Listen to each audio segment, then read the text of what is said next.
hay áp cho bạn chẳng nghe ngày năng dân mình lên nơi cái lại thay cái lại hàng cà phê cái smart thị nghe cho mời được biết trong nhóm oi mời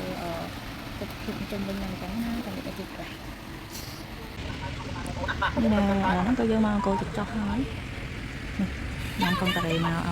oi mơนี่ขนมติดตาคือเด็กเด็กเนี่ยไปกับตาจ้ะให้เป็นไรนี่ก็สติกอะไรก็ได้ขนมไอ้ยังจังเมาหนังไอ้ยังมาจะมาไอ้เจ๊nhâmไอ้ชอนกับบ้านนายยังทำกาแฟมาแก้ว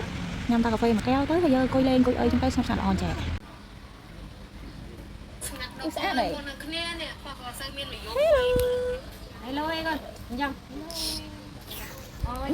nè camera là thầy nhọn xin anh lỡ cho camera hay gặp cho camera thì mình giống mắt là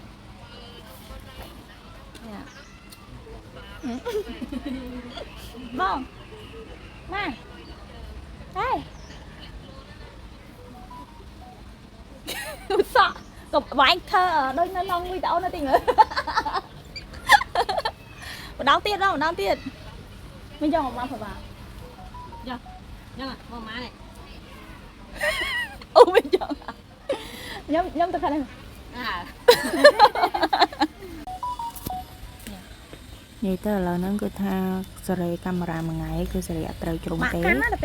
và mình to pi sợi camera ở vậy pi chụp đắp như pi rồi tháo ở cả té có xoay đâu camera mẹ mùi xanh rồi nó cứ ao camera mẹ can thu sập ao mà đòn làm bay review cái lại nhờ hang cà phê nơi ti krong Phnom Penh bỏ giờ nó nghe bên đó mình mẹ nơi trong cái đà ti krong Phnom Penh té cứ nơi mà đồng krang thon đường chi đài hay bên dây pi test phép nơi cái lại hàng cà phêสมาธิบ่យើងហ្នឹងគឺមានសភាពស្ងប់ស្ងាត់និងធំទូលាយល្អហើយសំខាន់គឺធម្មជាតិមានដើមឈើគ្រប់កន្លែងតែមកហើយមានដូចជាភោជនីយដ្ឋានឲ្យយើងកំងម្ហូបហើយក៏ដូចជាហាងកាហ្វេកន្លែងស្ទូចត្រីទេសភាពគឺស្អាតនិយាយទៅយើង stress អីពីការងារឲ្យធុញទ្រាន់អីនៅទីក្រុងអីហ្នឹងគឺយើងមកហ្នឹងគឺត្រូវហ្មងហើយកន្លែងនេះដែរគឺជាបឹងសម្រាប់ឲ្យយើងស្ទូចត្រី free អញ្ចឹងណាហើយថ្ងៃទៅហ្នឹងគឺឃើញជនជាតិចិនគាត់ស្ទូចត្រីបានត្រីធំប៉ុណ្ណាហើយហើយបើខ្ញុំតារាបណាទៅកន្លែងណាគឺថាដើរទៅតែសោះអស់កន្លែងឲ្យអស់ចិត្តលុយអញ្ចឹងណាបានសុកចិត្តមកអញ្ចឹងសុខទេហើយបន្ទាប់ពីដើរមើលអស់គ្រប់កន្លែងហើយឥឡូវយើងមកមើលទេសភាពនៅជុំវិញនឹងមកជុំទៀតណាចាំយើងញ៉ាំអីទាំងអស់គ្នាតែឥឡូវហ្នឹងគឺនំបញ្ចុកស្លោះខ្មែររបស់ខ្ញុំកំងគឺបានមកដល់ហើយនេះបងប្អូននិយាយទៅគេដាក់ជាភេទកូនក្អមអីចេះតំណងរបស់គេកូនក្អមនេះសម័យខ្ញុំនៅក្មេងខ្ញុំជួយចិត្តលេងបៃលុកបៃឡប៉ុន្តែរឿងតូចជាងហ្នឹងមិនធំចឹងទេនិយាយទៅតំណងខ្លាំងមែនតើបងប្អូនអ្នកគ្នារសជាតិគេក៏ឆ្ងាញ់ដែរអញ្ចឹងណាហើយនិយាយទៅឲ្យតែថាខ្ញុំទៅកន្លែងណាមានម្ហូបអីប្លែកគេដេក័រអីប្លែកអញ្ចឹងគឺខ្ញុំខ្វះកហ្មងហើយមិនទាន់បានប្រហែលផងក៏គេលើកបាយជាមួយនឹងអាម៉ុកមកទៀតអញ្ចឹងណាអេដមីនរបស់ខ្ញុំហ្នឹងគឺគាត់កំងអាម៉ុក